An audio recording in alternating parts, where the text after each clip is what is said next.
He knew he was at a disadvantage, so he reluctantly obeyed the attacker's command and raised his hands, but the next second, everything changed.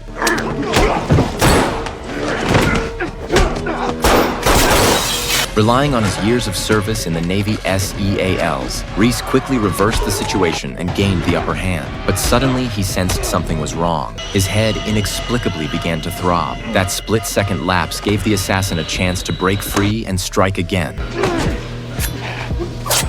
When the killer pulled out a knife, Reese snapped back to his senses and quickly tore off his sling, wrapping it around his hand as an improvised weapon. What he didn't expect was that the hitman who had been shot earlier wasn't dead. The two of them worked together, trying to drive Reese's head into the blade, but they underestimated the physical strength of a SEAL.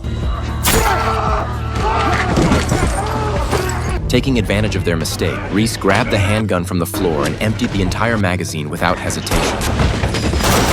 When Reese stepped outside, he realized the assassin who had fled earlier was nowhere to be seen. Instinctively checking his weapon, his blood ran cold. This pistol was the same one he had locked away in the safe beside his bed. Reese was certain he had only come to see a doctor and had not carried a gun. He immediately realized something was terribly wrong and sped his car toward home. On the way, he repeatedly called his wife's phone, but no one answered. Desperate, he dialed 911 before rushing straight to his house. As soon as he entered, everything seemed normal. The rooms were neat, nothing looked disturbed, no sign of intrusion. But when he reached the dining room, the sight nearly suffocated him. His wife and daughter lay face down in a pool of blood, their pulses and breath long gone.